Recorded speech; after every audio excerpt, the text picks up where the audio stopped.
So let's get started adding the audio to a scene.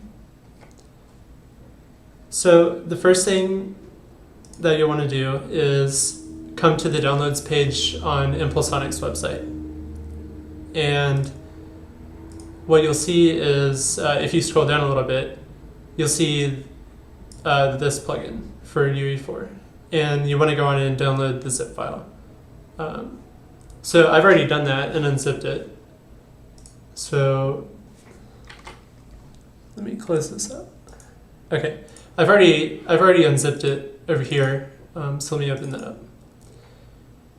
Inside of the zip file, you're going to find 3 items: engine, Phonon 3D project content, and the Phonon 3D manual. The manual is what you want to open so that it'll show you everything that you need to do to actually install the plugin. So let's open that up. It has a chapter on Unreal, so the Unreal chapter explains how to actually install the native plugin, and there's only a few things that we need to do. So the first thing that we need to do is install Phonon 3D to the engine, and this just requires us to copy a folder. So let's go in and do that. What you'll need to do is navigate to your 4.8 directory. In my case, it's in C, Program Files, Epic Games, 4.8. And inside of here, you're going to have an engine folder.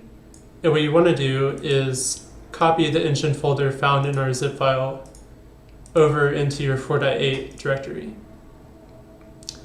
And when you do that, it's going to copy all the necessary plugin files. So if you look in Plugins, Runtime, you'll see Phonon 3D.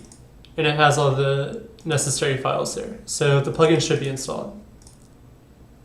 Next, we'll go on and open up the Unreal Engine and create a new project. So for this demonstration, we'll be creating a first-person blueprint project, and you can name it whatever you want. So we'll go on and create that.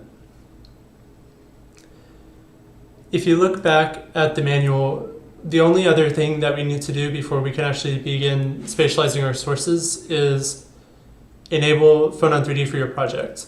It's going to come enabled by default, but we'll go on and check it anyway. So once the project is open, what you want to do is come up to Window and go to Plugins. And over here on your left, there are a bunch of categories. One of which is audio, which is what you want to click on. And you'll see Phonon 3D listed, and it should be enabled by default. Since it's enabled, we're good to go, and we can move on to the next step. So when you actually go to begin spatializing your sources, we have a brief section on how to do that, and it's pretty easy. So what I want to do is I'm going to add a sphere to the scene, and then attach an ambient sound actor to it, or component to it. That way we'll be able to see where the sound is coming from when we actually play it in-game. So let me go on and put a sphere in here. So drag out a sphere, and I'm going to make it chrome so it looks nice. So let's see, we'll do chrome. Okay, so now we have a nice sphere, and then we'll come over here and add a component to it. So we go on and add an audio component.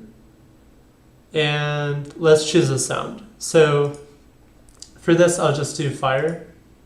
It's a good enough sound.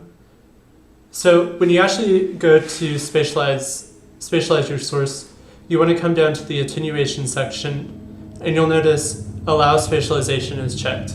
So that's good.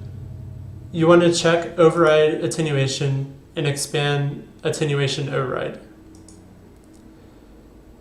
Inside of this section, you're going to see spatialization algorithm, and it's going to be set to spatialization default by default. So we click this, and you'll see spatialization HRTF. And when you click this, it'll start routing the audio through the Phonon 3D plugin. So that's all that we really have to do, and now our audio source is going to be spatialized. So let's go in and listen.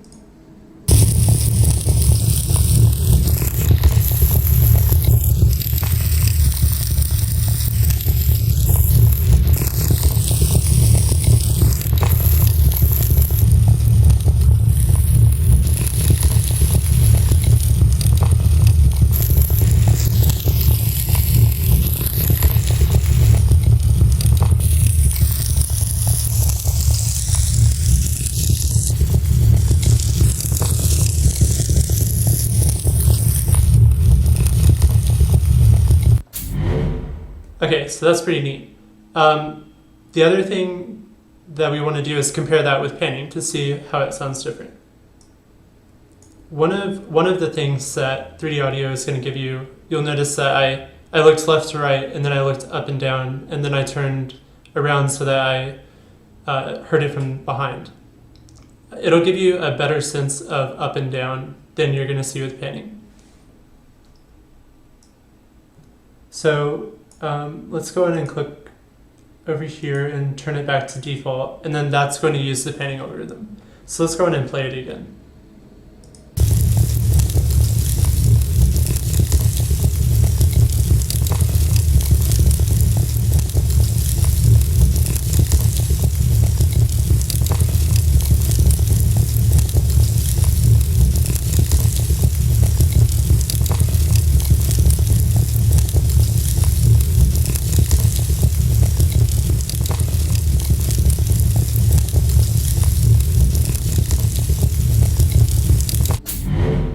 So you should be able to tell that the 3D audio gives you a better sense of up and down and front to back.